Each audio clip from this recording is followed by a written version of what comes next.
All right. Welcome to the July 8th special meeting of the Glendale Sustainability Commission. All right.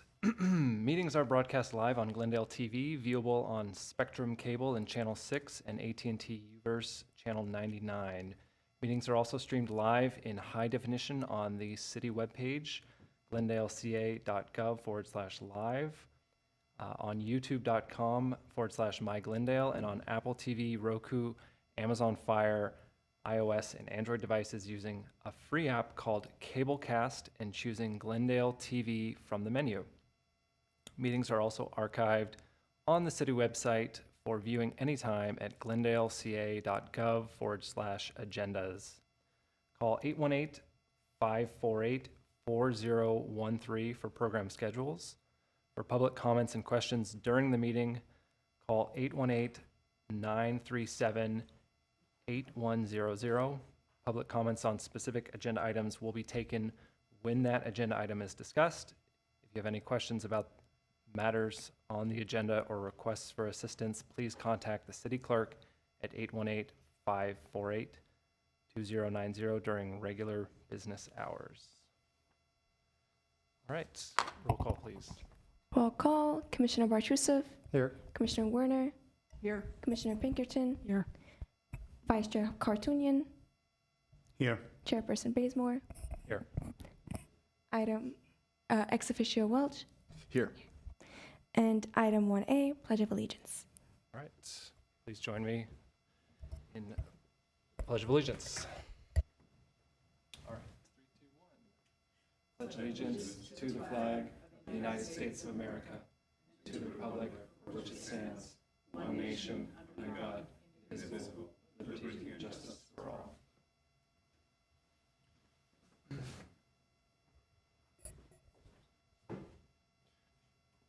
All right, what's next? Item 1B, Land Acknowledgement.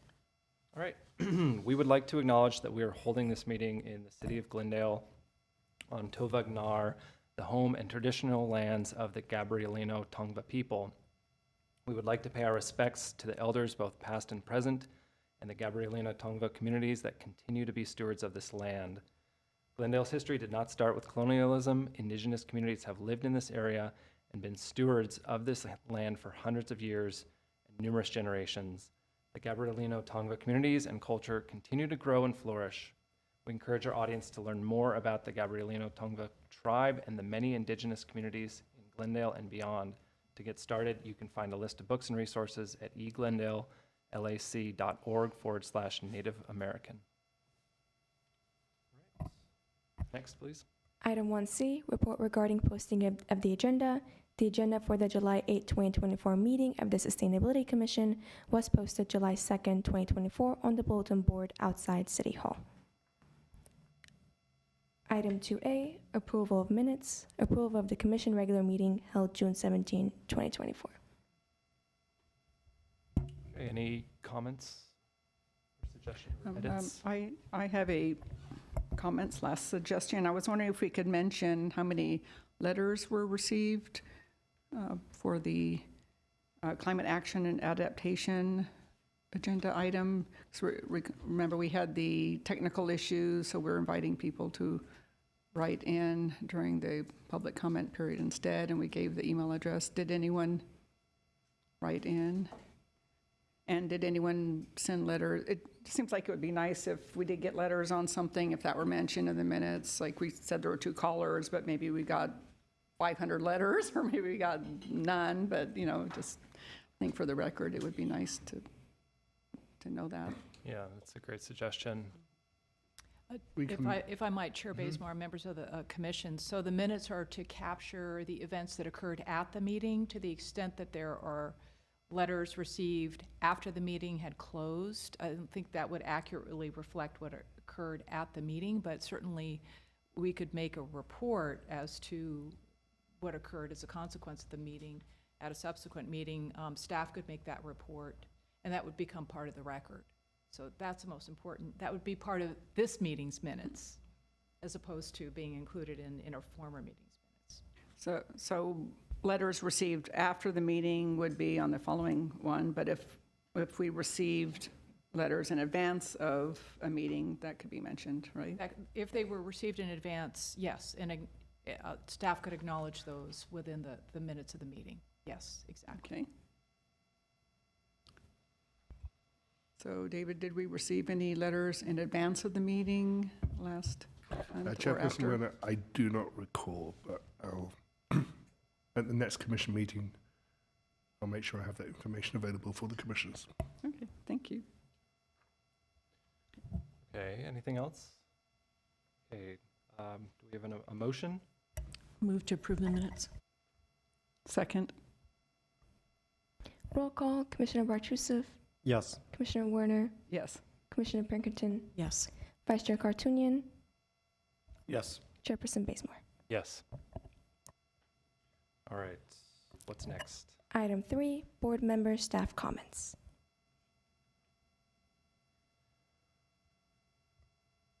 Okay. Let's see, so, David, I think now is the time we want to make these presentations, if you will. Is this the time, is what I'm asking? Chairperson Bazemore, this is the time to Okay. recognise Okay, the ex excellent. officios. Excellent. Well, we have two special commendations, which are the Environmental Stewardship Award for our outgoing ex officio student commissioners, one of whom is unfortunately absent, but we do have our very own Jeremy Walsh here. So I will go ahead and read the award. So in recognition of your year-long service to the Sustainability Commission, we are grateful to have you as part of Glendale's road towards sustainability and commend you for your talents and encourage you to continue engaging as a creative and informed citizen of Glendale. So on behalf of the entire Sustainability Commission, we thank you and would love to present you with this commendation. Yeah, please. So maybe we'll take a photo. But before we do that, I guess if any of my commissioners want to make any special remarks, now would be the time. Just to thank you very much. I know that being a student is challenging, navigating your schedule and doing all that. So appreciate your contributions. I know you specifically have been very vocal in the things that you care about and the expertise you bring to the commission. So thank you very much for your service. Yeah, I enjoyed serving with you, ex officio Welch. I actually worked with his mother at Walt Disney Imagineering, so it was kind of a little, which I didn't realize. I wasn't on the committee until after, but it was nice to, I would hear about you from her at work a lot, and it's nice to see that you've grown into a nice young man who is responsible and did a great job on the commission, and it was a pleasure serving with you. To echo the comments of the other commissioners, just want to thank you very much for offering comments. I think some of our ex officios have been a little intimidated over the past couple of years, so really appreciate that. It was good input.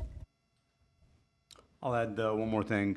I had the pleasure of joining ex officio Walsh with for the interviews the last few weeks for the incoming ex officio members, and it's very insightful to join him. He could easily be running for office in the future. This isn't the last that we'll see ex officio Walsh. I could see him running for office here in Glendale, or even running the EPA one day. Wow, that's all very kind. Yeah, I want to thank you also just for being here and making it a comfortable place for students to be able to talk and voice our opinions and helping me out with it. So thank you. Yeah, absolutely. All right, well, let's gather up front for a photo then.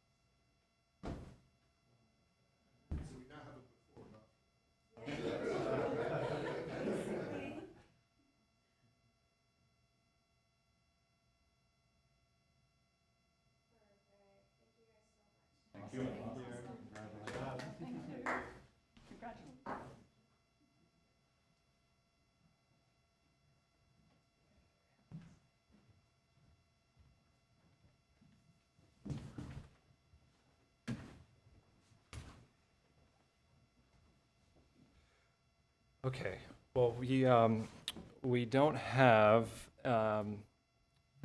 ex officio Commissioner Espengian here, but I think it would be worthwhile just to read his commendation as well, and then we can give it to the Sustainability Office to pass on to him. So for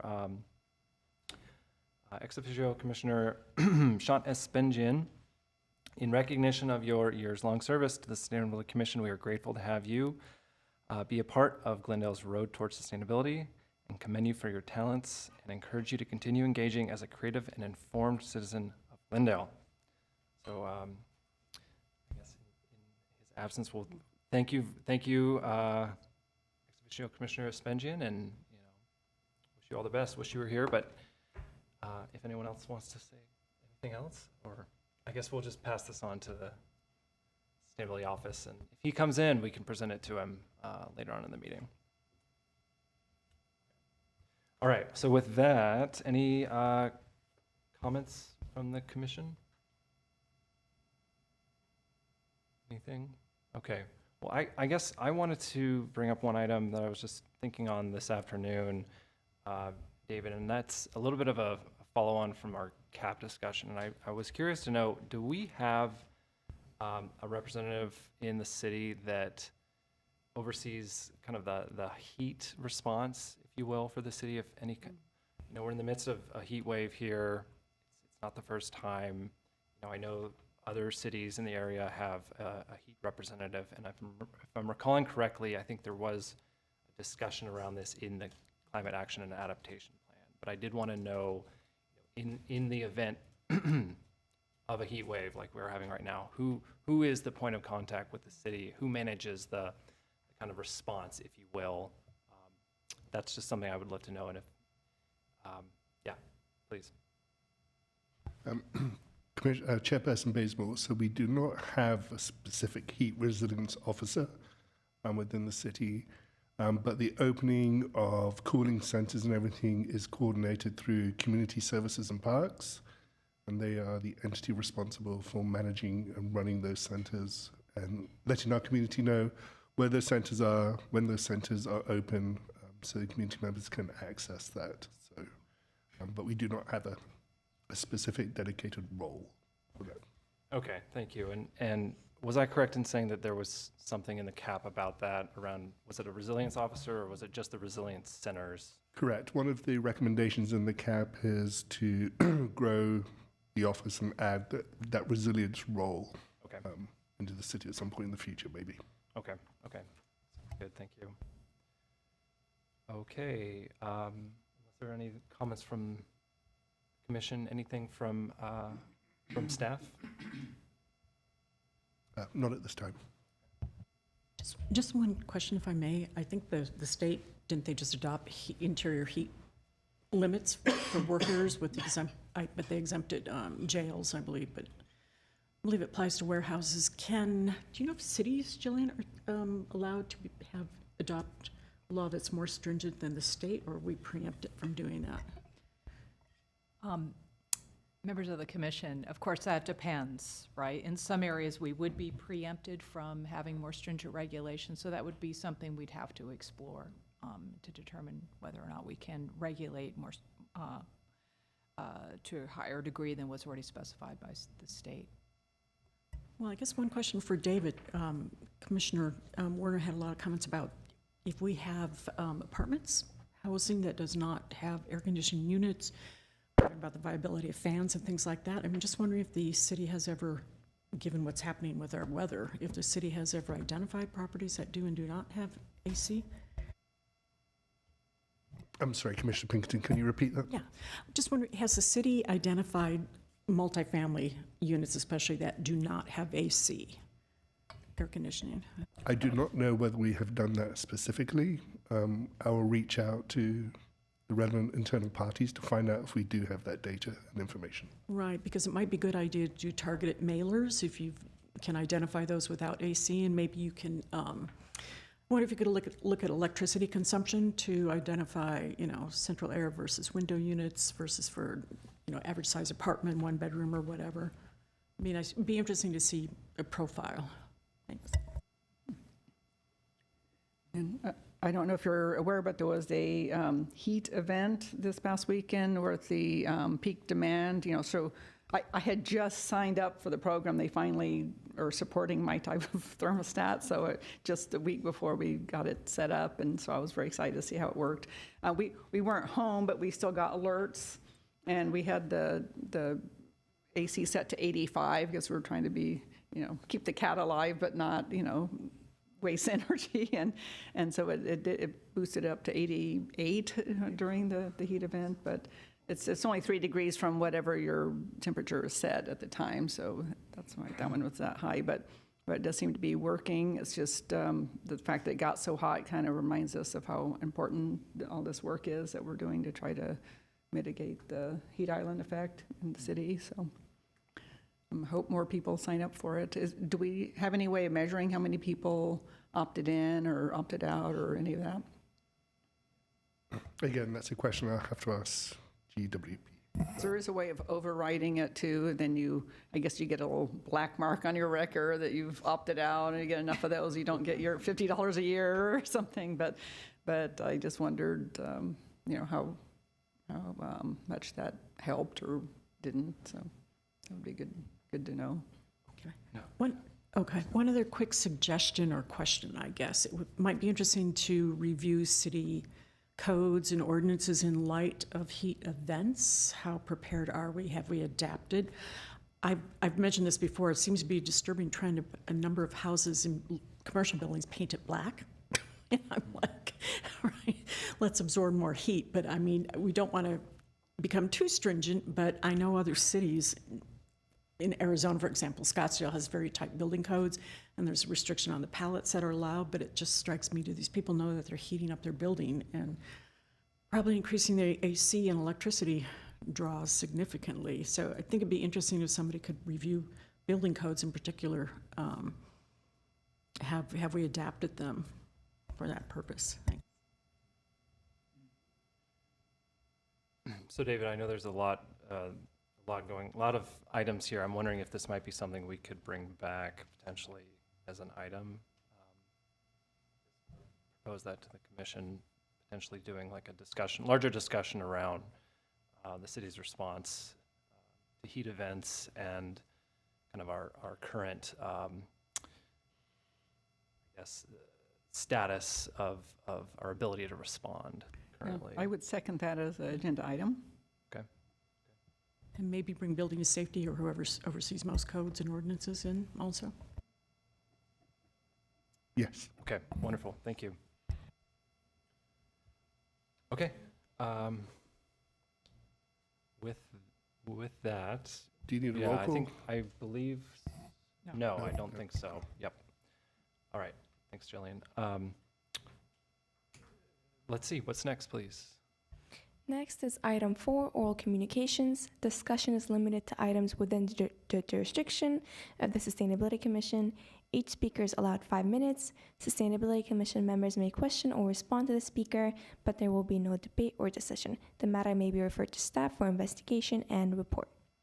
We have no callers on the line. Okay, and no speaker cards? Okay, great. Next item then? Next is action item 5A, selection of the student ex officio non-voting members. Good evening, Chair Bazemore and members of the Sustainability Commission. So this is that bittersweet time of year where we say goodbye to our current ex officios, but also excited to give the opportunity to 2 more students to join the Commission and enable them to experience what it's like to work on a commission, experience what it's like to hear how policies developed. So we're very proud that this commission, the Sustainability Commission, is one of the leading commissions, and having students be a part of the discourse that the commission has. So as per standard and as per the ordinances, we selected an ad hoc committee who interviewed, I believe, 8 members who applied to be ex officios. This year, we were up against a number of other commissions that were also advertising for ex officios, but we do feel that we got the best of the bunch applying to our commission, so we will brag about that. We are happy about that. But I'd like to turn over to Vice Chair Cartoonian and ex officio Welsh to talk about the interview process and to let the Sustainability Commission know their recommendations for the next ex officios. And that's it. Sure. First of all, I wanted to thank all the applicants that applied for the ex officio positions. I think they were all well qualified. I wish I had their resumes and track record in high school that they had when they applied. I also wanted to thank staff, David and especially Nora, for putting together the applications, for putting together the files and organizing us and scheduling the interviews. We had interviews over 2 separate days and finding time that works for both the ex officio commissioner, myself, and the applicants is challenging. So Nora, I don't know how you did it, but thank you. And last but not least, I want to thank my the ex officio member, Welsh, that joined me during the interviews. He did a fabulous job interviewing. You can tell that when the age difference, the interviewing and the interviewer are closer, they get to connect, and they spoke about classes that they enjoy and the instructors that they particularly find challenging and enjoy. But this was a process that I really, really enjoyed.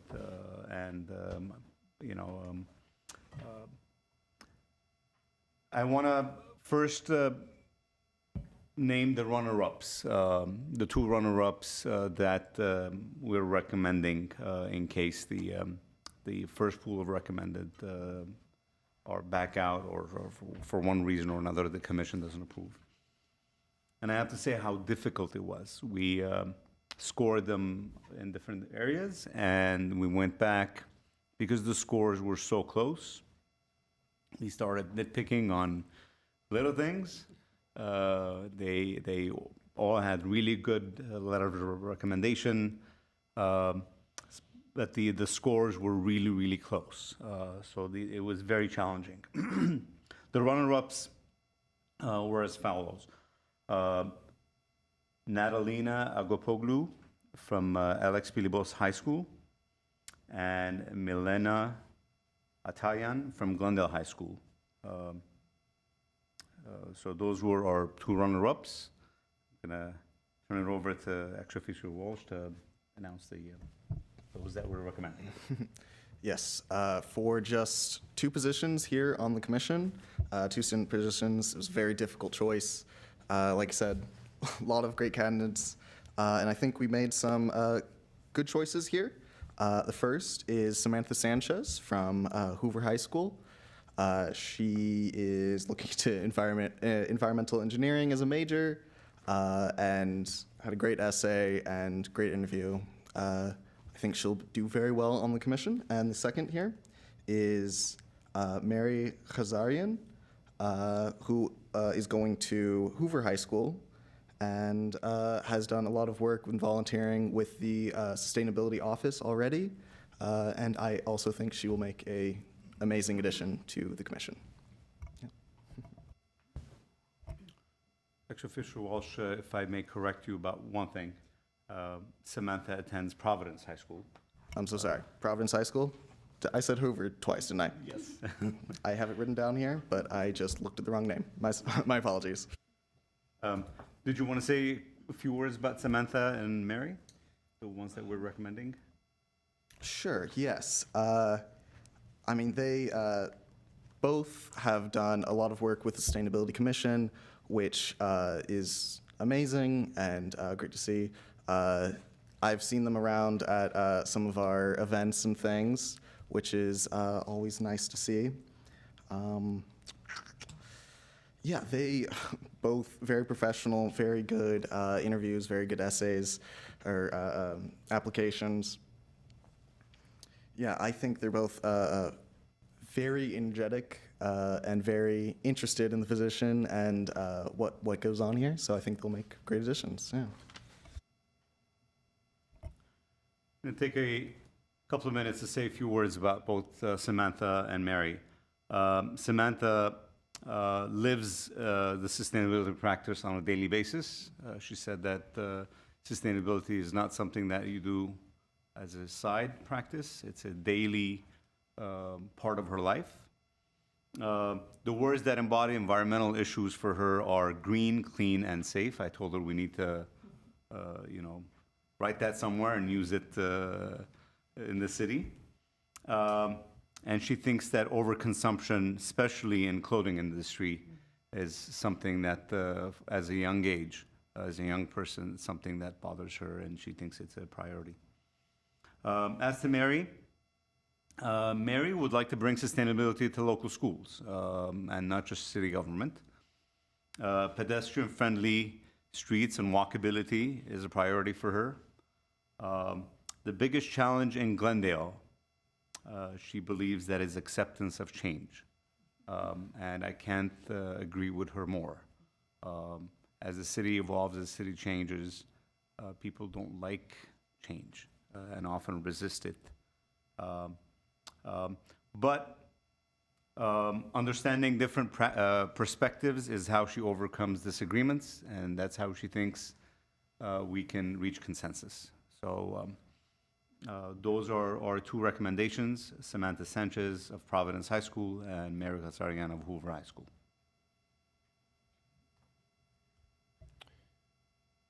All right. Well, wonderful.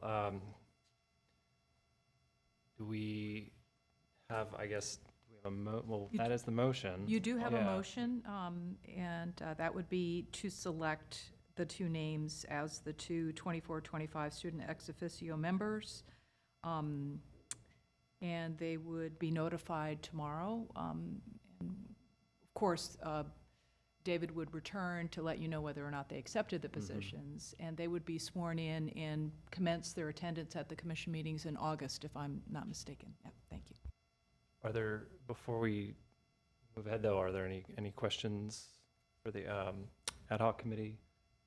Any comments? I'd like to thank you all. I'm sure that was a very tough decision when I was reading through the applications. I was glad not to be you, because I would have had a really tough time deciding. And yeah, and I think it speaks well for the commission and the importance of the work that we're doing, that we did get 9 really solid, or 8 really solid applicants.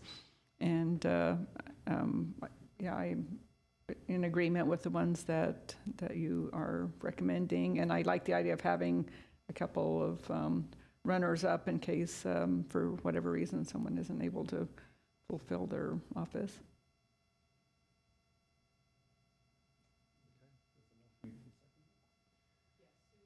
Yeah. I'd like to second the motion while I'm at it. Who? Oh. Alrighty, roll call, please. Commissioner Burgess. Can I just, sorry, I was waiting for the second so then I can make comments. So thanks for doing that. I wanted to thank the commissioners as well for doing this effort. I was reading through the applications as well, and so I thank you. I know a lot of time went into that. I was also very impressed with the applicant pool. I was going through some of the letters of recommendations, and it was, I imagine it was very challenging to have to narrow it down to 2. So thanks for doing that. I also want to thank the applicants, and especially those that unfortunately couldn't be included as part of our commission.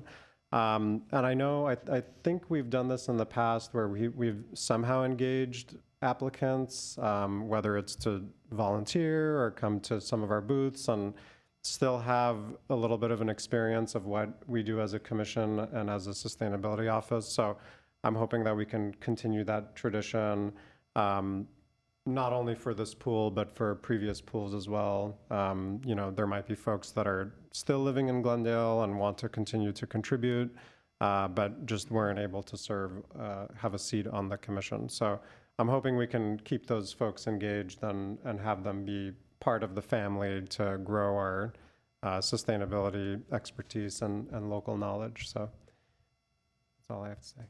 Thank you. Yeah, on that, actually, I would love to encourage everyone who applied, who may be watching now, to apply again next year if you didn't get it this year, and go to the events that the Sustainability Office holds and kind of see what it's about, talk to people, get involved. There's lots of stuff that you can do here at the office or within the city, and yeah, definitely apply again. I know I technically got it on my second application.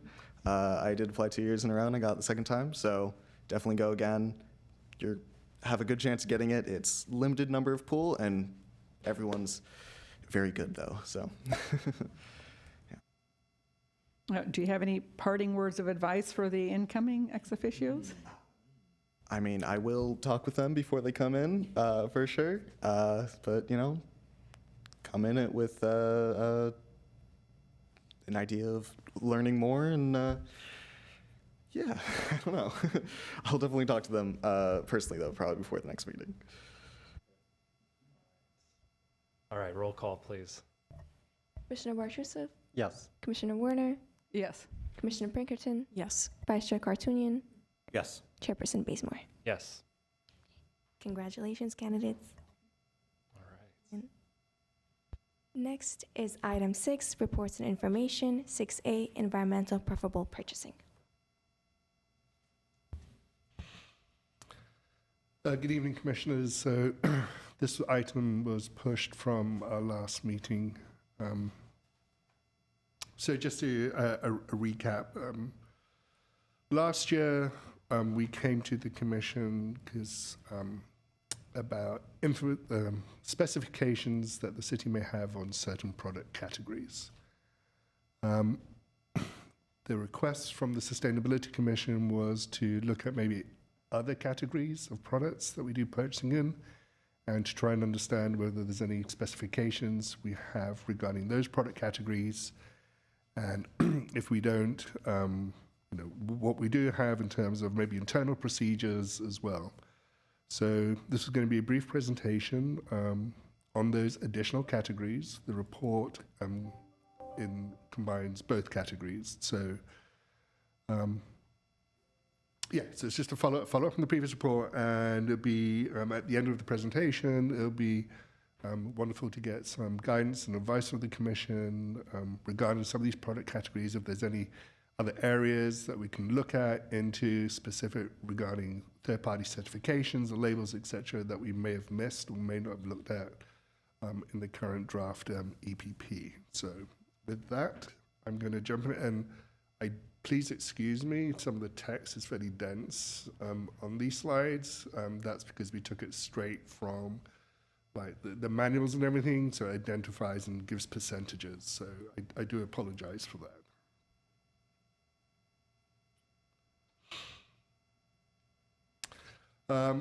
So the Commission asked us to look at these additional products: compost, glass, plastic, solvents and paints, building insulation, automotive parts, asphalt, etc., etc., etc. So we reached out to Finance and Purchasing Department to see if there's any additional specifications that they could provide over and above the first set of specifications they provided. And then they asked us to go and speak to Public Works and Public Works Engineering to see what specifications they may put in contracts regarding recycled content materials. So based on that, and based on our draft environmental preferable purchasing policy, we've tried to provide, as I said, information on the EPP. So regarding compost, as you know, the city is subject to SB 1383 policies, And within SB 1383, Cal Recycle has provided model language. So the city has taken that model language and inserted that model language into the draft environmental preferable purchasing policy. And basically what that model language kind of states is that for the purchasing of mulch and compost, you must purchase what classifies eligible mulch and compost. And what they mean by eligible is that it meets the processing, it has been processed in accordance to Cal Recycle's requirements. So it hasn't been processed out of state, it's been processed in the state, and the material that has been processed is material that has been collected through the SB 1383 Organics collection program. Within SB 1383, there is a procurement requirement for each city based on the population of that city, of the tonnage of eligible compost and mulch products that a city may or must purchase. That initially was 16,000 tons, but that's actually, Cal Recycle is actually phasing that in over 3 years. So I can't remember what the actual tonnage is per year, but at the end of the 3-year process, we'd have to try and meet that that 16,000 goal. Lots of issues with that, and when Integrated Waste Management come to present to the Commission in August, they will talk about that in much more detail than I can. But in terms of storage, what you do with it, where you place it, et cetera, but as they will explain to you, we have a compost giveaway program, so we are trying to meet the requirements of SB 1383 in terms of compost and co-compost products. So there are another of other categories which we don't have specific environmental preferable purchasing criteria or specifications for, but within the EPP policy, we do recommend a couple of things, that certain environmental attributes should be considered in deciding whether a product is environmentally preferable, so that is it recyclable, is it, what's the recyclability of the product's packaging, is the product upgradable, is it durable, et cetera. So there are a lot of these attributes which we would expect staff to look at when they're purchasing products that don't have specific criteria associated with them. And so these are the products that we don't have anything specific for, product categories. And again, I would rely on the expertise of the Commission. If there's any areas that we should look at within these product categories, any specific specifications that we should look at, please let us know, and we'd be more than happy to go away and look at those different product category specification areas. Another area was plastics. Again, this is the main plastic regulations that the city has, and part of RPP requirements is about what we can purchase as city employees. So like products have to be either compostable or recyclable within our program regarding foodware. And we don't allow the use of beverage bottles for city employees and for city events, et cetera. We do, as you know, have the citywide polystyrene policy, and the city has to meet that polystyrene policy or polystyrene ordinance that has been established citywide. And right now we are currently working on additional plastic waste reduction regulations. So when those additional regulations come into play, if they're adopted by City Council, the city be subject to those additional plastic waste reduction regulations. The next area that we requested to look at was solvents and paints. So as the Commission knows, there is a number of third-party labels and certifications in the marketplace, and it is the role of those third-party certifications to identify quote-unquote greener products, so greener and safer products. So where a product category has recognized certifications and standards, we would expect those certifications and standards to guide the purchasing of those product categories. So for cleaning and janitorial supplies, EU, UL, Ecologo, Green Seal, and USA EPA Safer Choice And chlorine-free products are some of the key certification bodies out there that certify products that they meet certain requirements, and we'd expect those products to be purchased, again, to the level of those and recognized certifications and standards. There's a number of categories where we rely on the US EPA Comprehensive Procurement Guidelines, and just for verification, so the US EPA has established comprehensive procurement guidelines, and so these specify and purchase products which the United States EPA has established minimum recycled content standard guidelines, including but not limited to printing paper, office paper, janitorial supplies, construction, landscaping, miscellaneous, etc., etc., etc.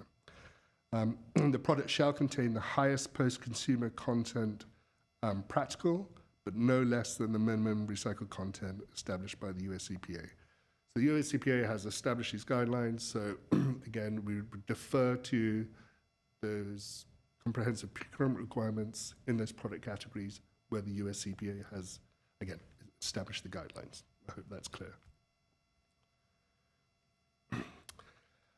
So here comes some of the heavy text. So the city has standard specifications for public works construction.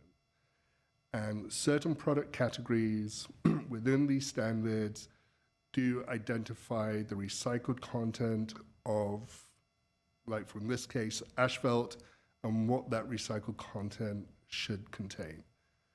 So the city does follow these standards, and they, in construction documents and the RFPs and everything, these standards will be referred to, so people bidding on projects would know and understand what the recycled requirements are, for example, for asphalt.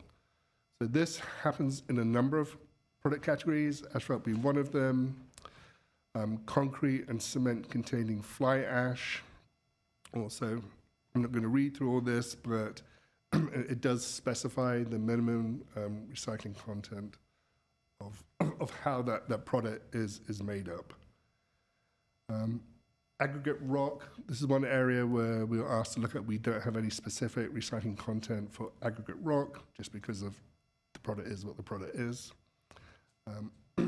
Anti-fusion coolant, again, we follow the USA Comprehensive Procurement Guidelines of using recycled engine coolants that are as good a quality, if not better quality, than non-recycled engine coolants. And again, back to the standard specifications for public works construction, process and crush miscellaneous base materials. As you can see here, there is some recycled content of this product that is used within the city. So again, where these standards and specifications are referenced in the procurement documents for public works and for engineering projects, the bidders would have to meet these specification requirements. And that is all the product categories that you asked us to look at, in addition to the previous ones that we submitted to the Commission in the report prior. So with that, I'm open to any suggestions of areas that we should look in and questions where I can answer those questions that you may have. Okay, who wants to take it away? Okay. So one general comment is the EPA and CalRecycle call it environmentally preferable purchasing. So we should probably update that to be consistent. Mm-hmm. And I was looking at where they were talking about the requirements for city departments and the mulch and what are we going to do with all this mulch and everything. I noticed our municipal code doesn't mention mulch at all in the landscape portion of the code, which actually reminds me they cross-referenced city code section 30.31.202. That should actually be 020.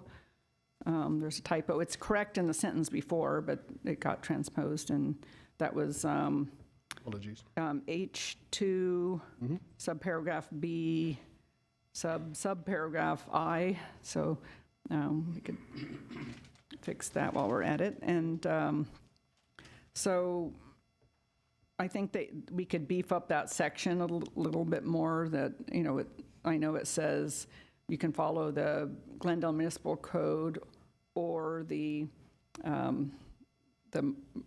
state's rules, but this and then the state one gets kind of spelled out and so on. I think ours should look more like that.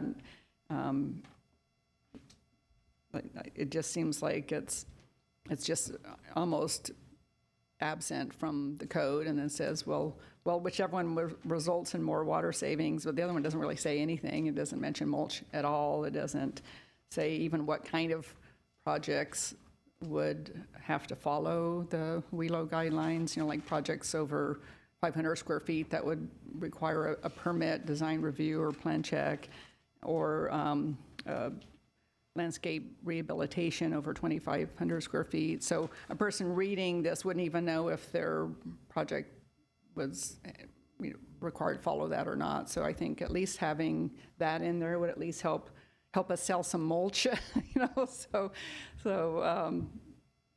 you know, rather than sending it over to the state one and having them have to look at both of them to see like which one's more stringent.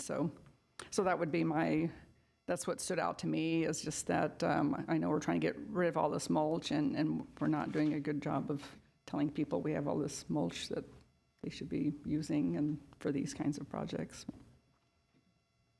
So that's it for me. Okay. Just a couple comments. I'll address mulch at the end. Rubber, what I see LA buying is dock bumpers, parking chalks, things of that sort that are made primarily of rubber. So that might, I assume Glendale buys some of those things. And one thing too, if the EPA or the CPG doesn't indicate a minimum recycled content, maybe query your vendors when you put out a bid for a product. Can you offer it, you know, without, and then what are your other levels of recycled content, and what would you charge for those? It's one way just to let people know you're interested in, you know, products with PCR, post-consumer recycled content. Batteries, one thing I see going on in LA, I firmly believe most batteries get tossed in the trash, which they should not. I would encourage, for consumer batteries that you might buy for city employees, make sure you buy rechargeable and buy chargers. I discovered that a couple years ago in LA. No one was buying rechargeable batteries, and I'm like, well, why not? Well, because we didn't offer chargers. So I would say pair those two if you can. Server batteries, I assume you buy some of these. I don't know if Glendale has take back or extended producer responsibility clauses written into its contracts. But again, I would query your vendors, the ones selling you the server batteries, to say, what would you sell it if you had to take it back at the end of its life, versus what would you sell it where we're responsible for the battery at the end of its life. I'm just wondering about the cost to manage that as a hazardous waste versus letting the vendor take it back. And I think that's something we really want to push on vendors, to make them more, it will push them towards designing better products that are more easily recycled or disassembled, things of that sort. So I always encourage EPR, and again, you don't have to mandate it, but ask, you know, what their options are and what the price structure would be. EPS, I don't think you buy things from catalogs, you said, David, like Office Depot or Grainger, but if you do, when LA adopted its expanded polystyrene ban, I went and looked at all of our catalog contracts. Some catalogs restrict the products you can buy, or just say 50 products, but other catalog contracts let you buy anything out of the contract, out of the catalog, and that's how I found that we could still purchase EPS foodware, was through Office Depot. So we talked directly to the vendor to have a ban put on that. So I get an email notification every time somebody's trying to purchase that stuff, and then we just outreach to them.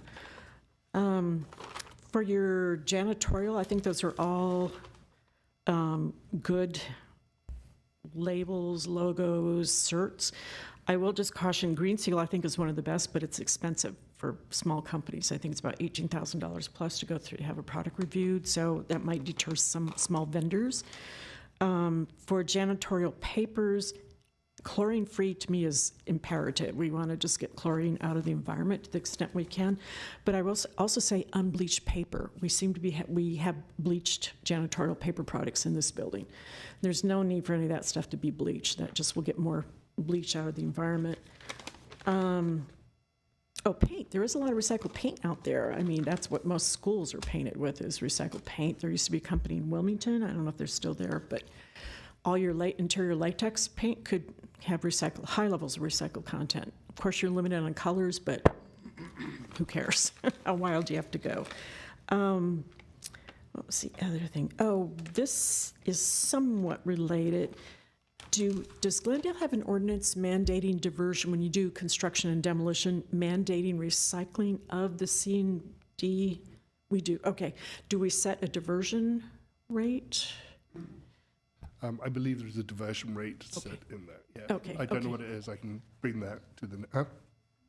I'm not sure what the percentage. Yeah, Okay, okay, that's great. Do you get actual reports, and do contractors have to identify the processors where they take their C&D materials? I'll find that out Okay, and bring that okay. information back to the Because, as we all know, it's easy to fill out a form and say, I'm going to do this, but if they don't indicate the vendor, chances are it won't happen. Then the only other thing regarding SB 1383, I don't think your average resident realizes how expensive it is to process organic waste, organic materials. And one thing that just strikes me is, can we do an outreach campaign, Lose the Lawn, an upstream measure? I took out my grass. It takes a couple months usually to fill my green bin, and I put my leaves back on my planting beds. So I think it'd be helpful if people understood how, I remember everybody complaining about what how costs were going to increase to cover the SB 1383 requirements. But how many people really need lawns, especially if they're little dinky, ornamental lawns, more than ones that are actually used? So I'm just suggesting a Lose the Lawn campaign or something. If you go with natives, you're not going to have to be putting a lot of green material and trimmings into your green bin, with the goal of trying to cut down on the amount of organics that the city has to process. And one other thing, you probably do this, but I'm not sure, I should know this.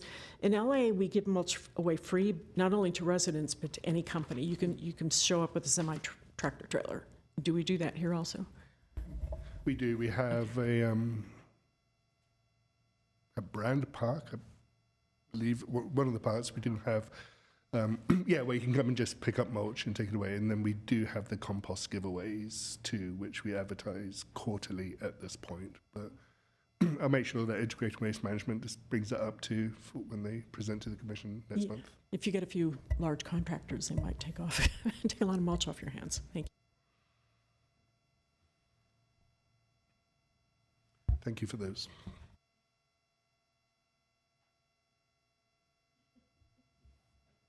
I'll go next. So I had a couple of thoughts as we were going through the presentation. Thank you for the information. One of the things that jogged my memory about batteries and electricity usage is the use of generators at city facilities and at city events. So I know Cruise Night is coming up. Back in 2022, I had alerted staff about the nuisance that gas generators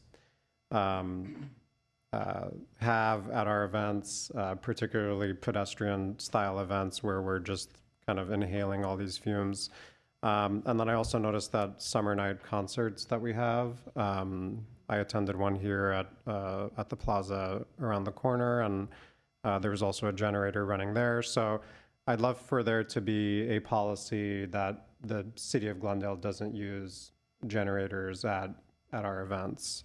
So I don't know where it falls in this category, but discouraging or eliminating the use of gas generators. And in a lot of instances, I know you can just plug directly into the grid. We have access to electricity, but if not, investing in battery sources for energy would be great to see. And then the other thing, we've talked a lot about mulch. I recently was made aware of a company in Los Angeles that reclaims fallen trees. So rather than using the enormous amount of energy to shred fallen trees into mulch, take those full fallen trees and repurpose them. So they make slabs, they do decking, they'll turn whole trees into full log benches, things like that. And I do remember some of us went to one of the public works facilities, and staff there did mention something like that, where there's a company that they contract with and they make furniture out of fallen trees. So I don't know how proactively that contract or relationship is used, but it would be great if we could see more of that, where fallen trees are taken by these companies, these local businesses, and repurposed rather than just mulched. And then this whole like EPA guideline thing, I know it seemed as if the incentive there, or the standard, is to use some mixture of recycled content. But I'm more curious about, like, rather than having that be a threshold or standard, just going to more natural products. So like with insulation, for example, yes, we can recycle insulation perhaps, and have like a minimum percentage of that insulation be recycled, or recyclable, no, recycled. There is insulation that is more organic, like rock wool, for example. So I guess I'm curious about like those little differences. I don't want to get into it all today, but I guess I'd like to see more of what those EPA standards are, and if we can tweak them to be more natural versus simply include recycled materials within that product. That's it for me. Thanks. Couple of things. Commissioner Bartroso, you're absolutely right about the generators. That's a pet peeve of mine, especially on brand, when pretty much all the trees have a plug on them for holiday lights. So it's easy to use an extension cord, make it safe, tape it down. So very few generator use needs to happen on our watch. If it's an emergency, it's in the middle of nowhere, I can understand. But, I hate the fact that kids and families are walking around and waiting in line for different things at the car show and other events, and breathing fumes at the same time. While visiting one of our parks recently, I was talking to some of our staff members there, and asked if the city has a program to swap things. If a department has an unused item, or the usefulness of a product has, for example, a fire department, if those hoses that they use, the flat ones, has a hole in it, they can't use it anymore. But Parks and Rec can use it for other purposes. City of LA, if you've ever been to the zoo, a lot of the things that the animals play are donated stuff from the fire department. Tires can be used as planters. In parks, they can use hoses for other purposes, edging and whatnot. One of the things that I would recommend, and when I talked to the staff member, he said, I don't want to stick my neck out, but we don't have such a program. I can't go to other departments and say, do you have any of this? Surely the city can have a database where a staff member can say, I have 200 of this product that I don't need. It's going to be thrown away on this date. If anyone wants to claim it, they can come pick it up, or whatever it works. We have a similar program at the company that I work for. We call it Waste Not. You can, they have a storage area. You can go and rummage and say, apparently you ordered way too many file folders, and instead of me ordering some, I'll take it off you.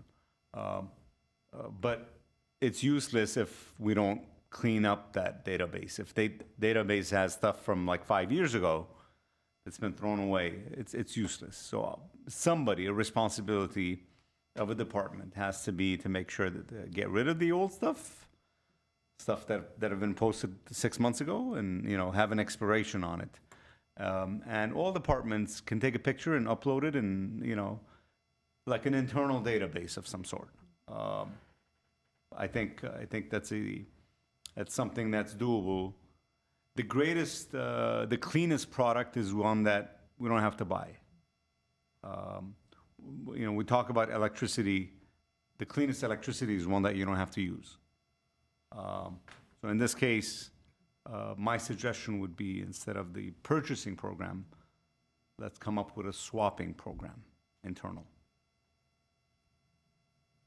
My employer has that as well. They call it the second time around.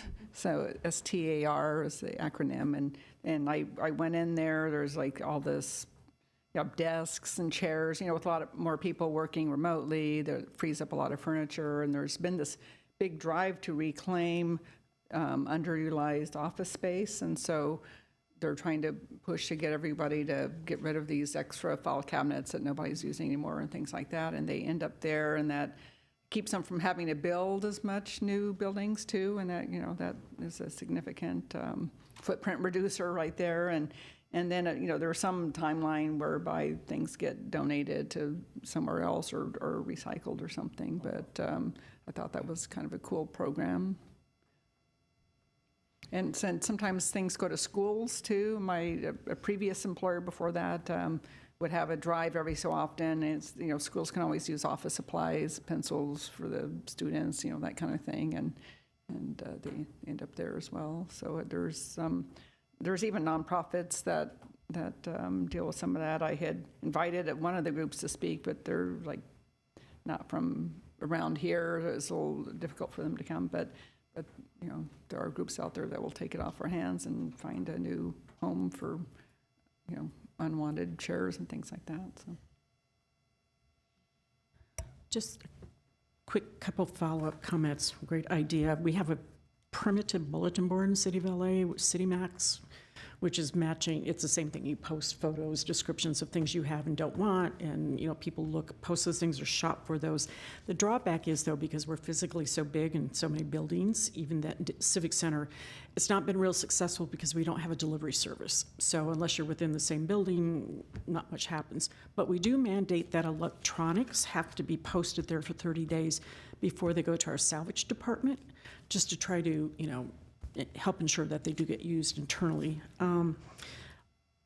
Following off what the commissioner said about schools, we used to have shopping days for schools, and I know most cities cannot give things away free, but I think you can, with a council motion you can, or you can charge like $1 for a pallet of things, and we used to let schools come to our salvage facility. Most of them got furniture, filing cabinets, things, but some got smaller items as well. I think we did that twice a year.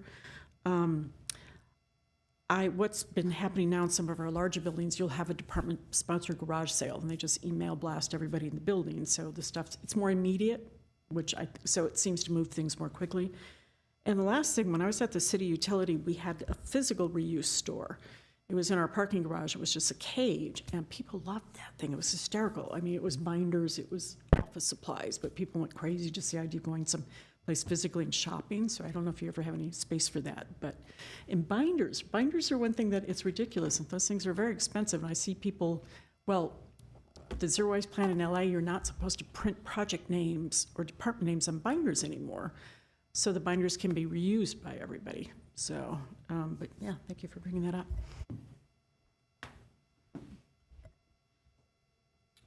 All right. I don't have a whole lot to add. A lot of great comments thus far. David, I think when you were saying integrated waste is coming back in August. Is that right? Okay. So I would love to know more about kind of the process, or I should say the tonnage that we're at this point that you mentioned. We're mandated to be purchasing 16,000 tons is what it sounded like.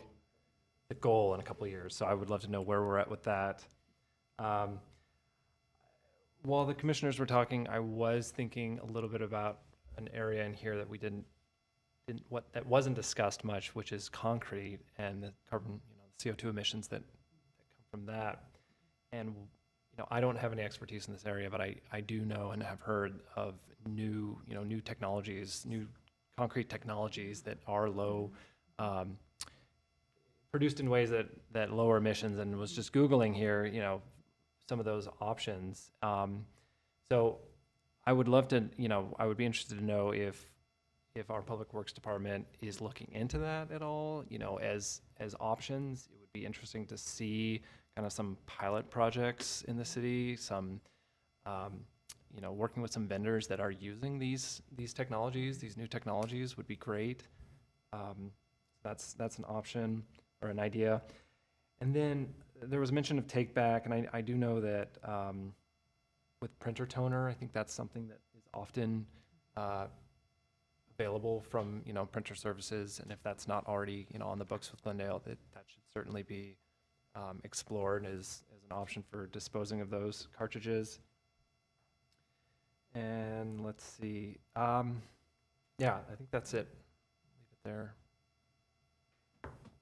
Well, some of the take-back programs, like for ceiling tiles, you know, acoustical tiles, you know, they all have take-back programs. But then when you read the fine print, you need 10,000 square feet of it at once, you know, enough to fill a truck. Otherwise, you know, they won't get it and things. So some of that is, you know, not as useful as it could be. Though there are bio-based acoustical tiles that I don't think are that much more. So it might be better to just do that instead.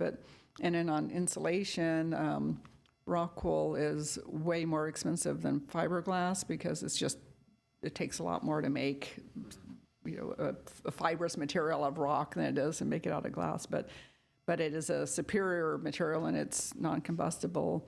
But right now there's a 5-month lead time on rock wool if you're doing projects, so you really have to look at supply chains and things like that. And during the pandemic, it was the EPS and XPS and polyiso. It was a long lead time, so it just, you know, there's a lot of things that go into making those purchasing choices and so on. But is the city, like, would this is just what the city buys, right? So the city's not really constructing a lot of buildings, right? But it'd be nice if some of these policies could be rolled into what we would expect out of a developer developing in the city, because that's where I think we'd make a bigger impact if we said, you know, you have to have, well, I guess with the waste diversion, that applies to everybody, but having more, you know, bio-based materials, green roofs, you know, low emitting products and things. You know, a lot of the, you know, we're in California, so there's a lot of those rules already there, but I think we could do a little bit more, you know, kind of focus on that in greater detail, but that's it. That's a great example, and for instance, one of our more recent housing development projects, we didn't specify low carbon concrete and stuff in that. So, but yeah, I agree. We probably need to tell the story a little bit more effectively about these types of things that we do, and that is our responsibility to get there one day to try to start doing that. Wonderful, wonderful suggestions. So we're doing a lot of these suggestions are also in the cap, so it's great too. So yeah, we look forward to. David, question on the idea that brought forward the swapping. Do you need a motion from this commission to look at the feasibility of that idea? I mean, how do we move it forward? Because if it's just an idea and it dies here, it's, you know, useless. It doesn't go anywhere. I want us to say a year from now or 2 years from now, we move the needle on this.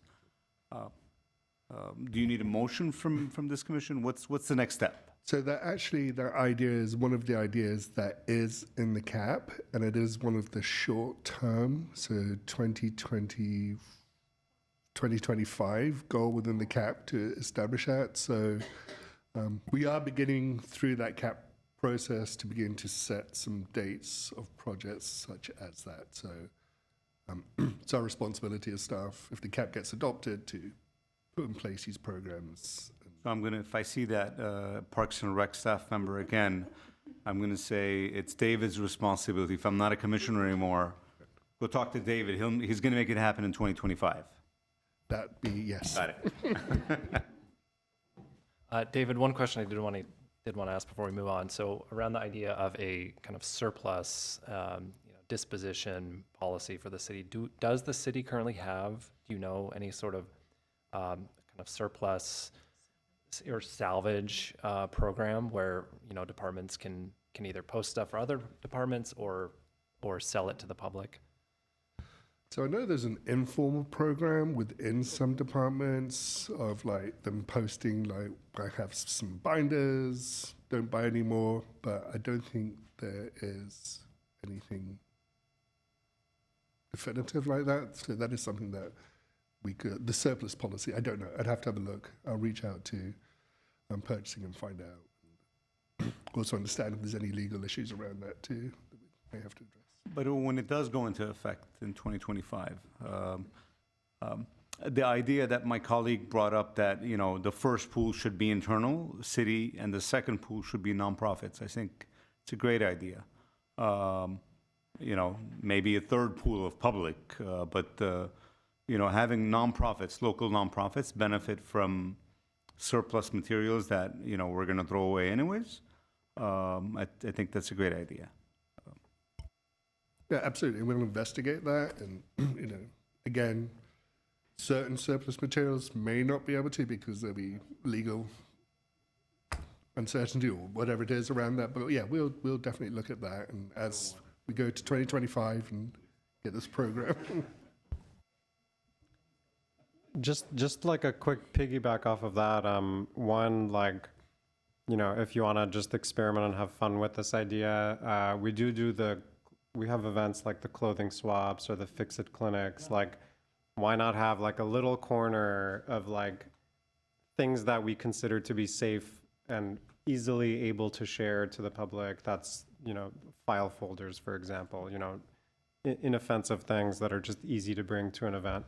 That might be something to experiment with and just add it to the event so people know that these supplies could be potentially available.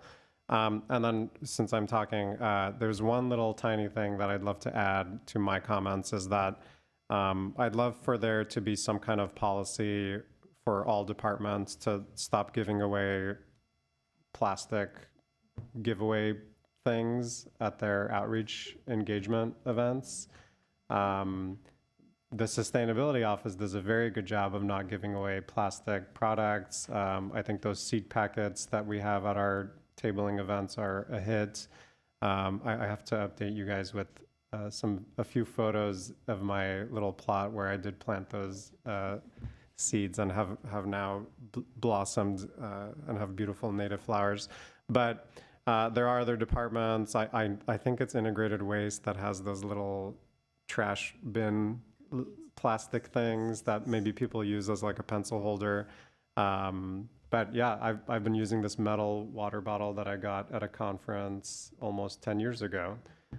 So it'd be great to just not be giving away more plastic, arguably junk. I know the planning department, for example, recently was giving away plastic tote bags. Just things like that. If we can start transitioning away from plastic giveaways and have that be a city policy that all departments have to follow. Just to follow off, those little mini bins are the most popular things in the world. Children love those. We have people coming to LA open houses. Thousands show up just to get those mini bins. So the reason or the excuse I get from some departments about these plastics things is that they're very popular with children. But one thing, they used to come individually wrapped in cellophane. I said, stop doing that. I mean, every box had like 500 of those things, and every one was wrapped. So if you could at least look at the packaging on that. Do the bins, are they like recycle ones, and it's building like recycle mindfulness among children or something? They're like little mini curbside things that are this big. Some are pencil sharpeners, most of them don't do anything. Oh, okay. Well, at least if it had maybe a website on there, like learn about recycling or something, or QR code, okay. Well, okay. But yeah, recycled plastic at least would be good.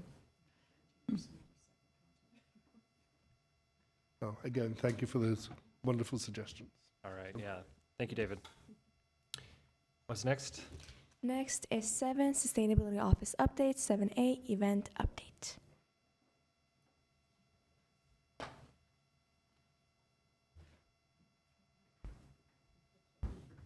Alrighty, so there were a lot of great suggestions about implementing more of a swap culture within the city. We have kind of started on that project and process with our clothing swap and repair cafes. We haven't done an update on them since March 2024, so that's why right now we're coming back just to give an overview of what has been happening with those programmings. So to start, we have held 5 clothing swaps, and we rotate them around the different libraries in Glendale to ensure accessibility and equitability. And then we also put on like the event calendar pages how to get to those locations with bus or by bike, so that people who live in those communities can come to those events that are nearby. So we've held it at Central Library, Library Connections in Adams Hill, Grandview Library, Verdugo Park, that was part of the Earth Day Fair programming, and Pacific Library. Pacific Library was our most recent one, and that was a collaboration with Sway LA, and Sway was offering mending services during the event. And this is our data dashboard for the clothing swap. We have gotten better at collecting data. That's why you will see there's some blanks in the beginning. And if there's a blank in the last column, that's because it's 0. But you see that we have consistently had large number of participants. The lowest number of participants we had was 53. And that was because Adams Square is a small library. But we've had consistent groups of people show up, and we've had also, new people who have just learned about these events come.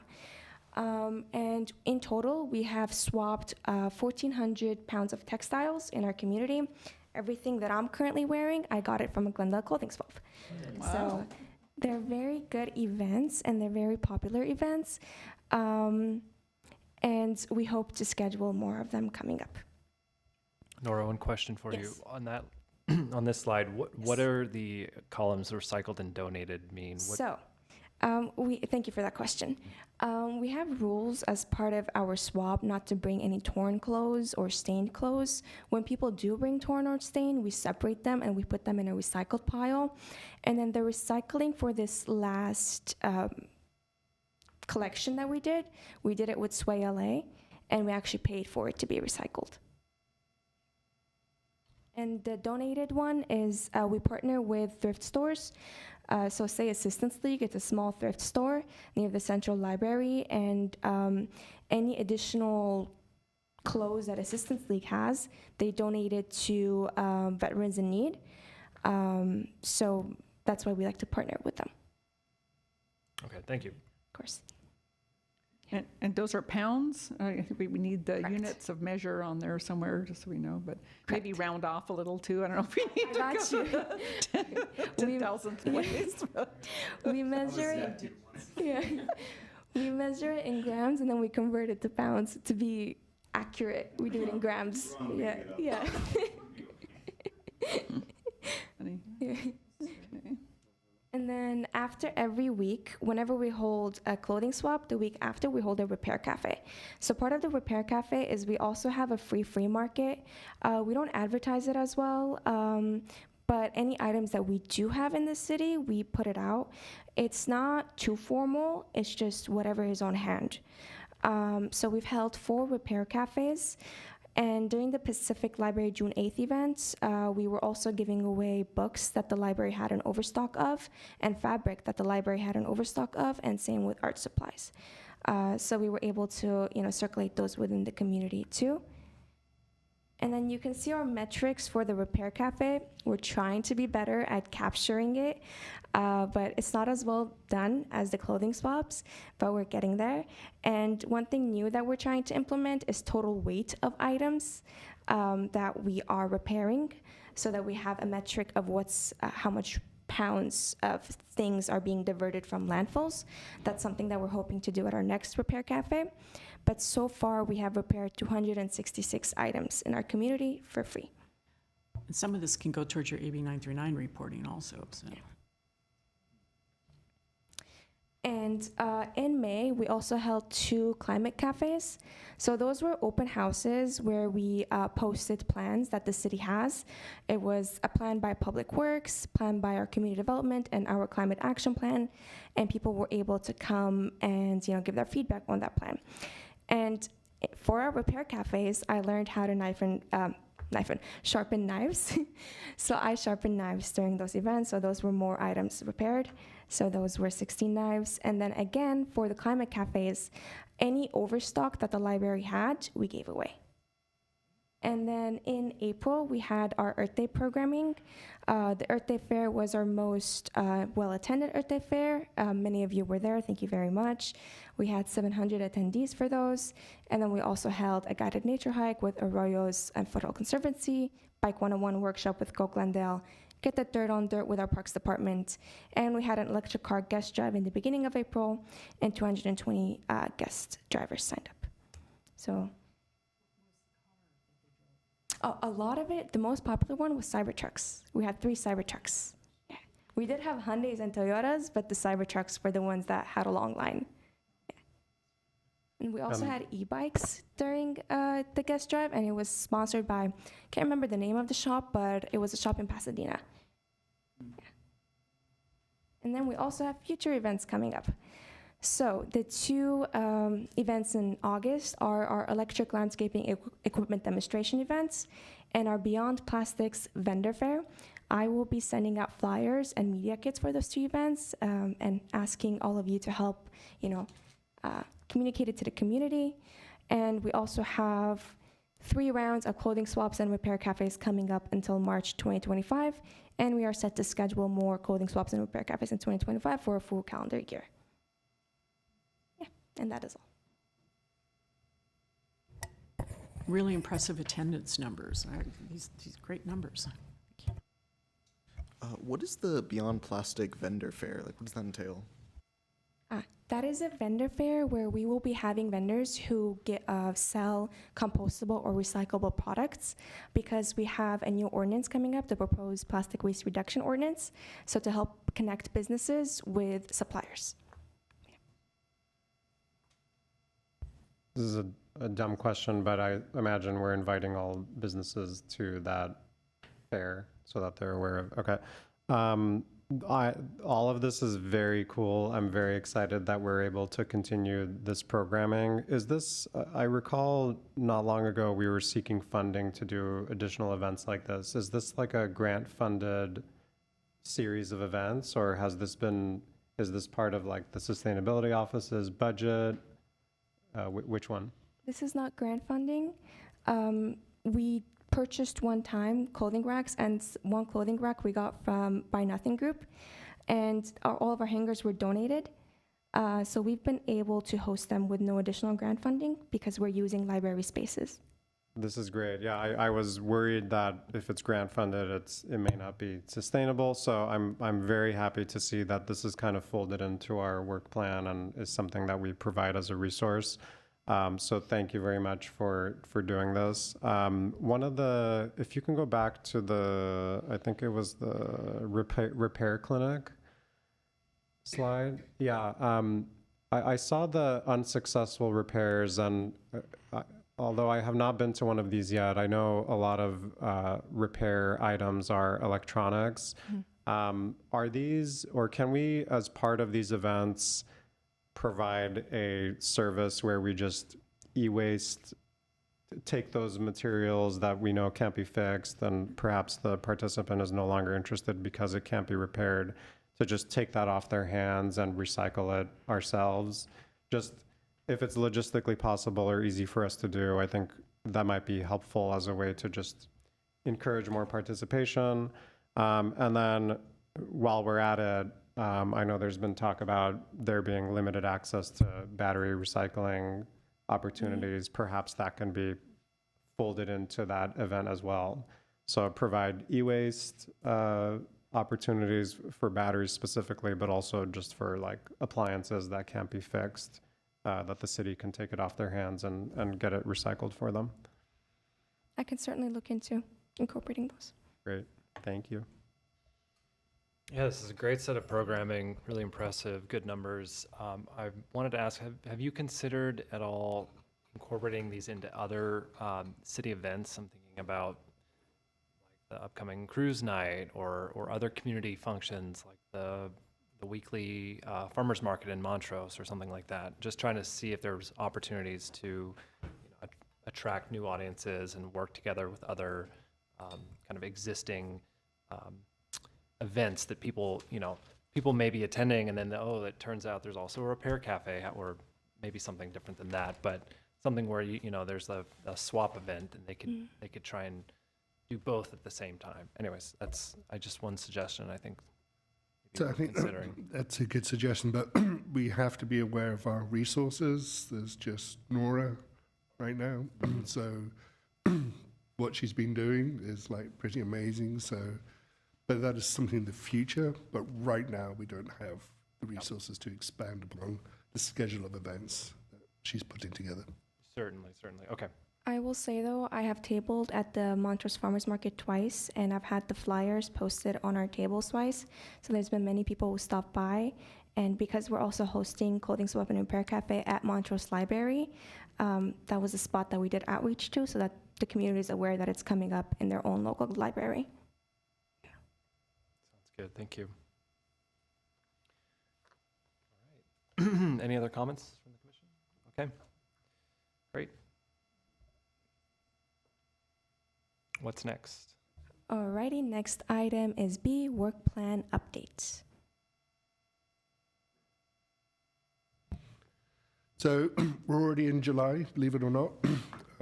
So we just thought we'd give a quick overview or congratulations to the commission on the work that has been done. So here comes the bingo card. So where you see the planets filled in on the bingo card is the items of the 2024 Sustainability Commission work plan that have been completed to date. So I think visually it just shows that work is ongoing, that the commission is involved in getting a lot of stuff done. So we're just happy to report back this work card back to the commission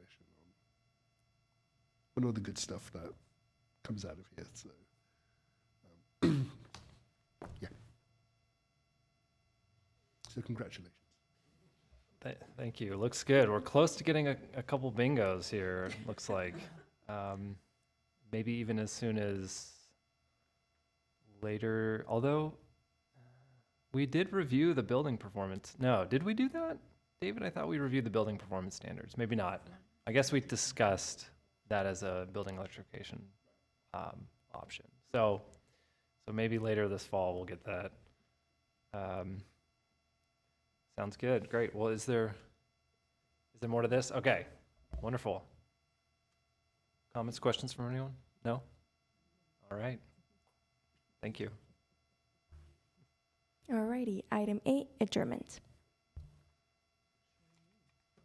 Anyone move to adjourn? I'll move to adjourn. Second. All right. Thank you, everyone.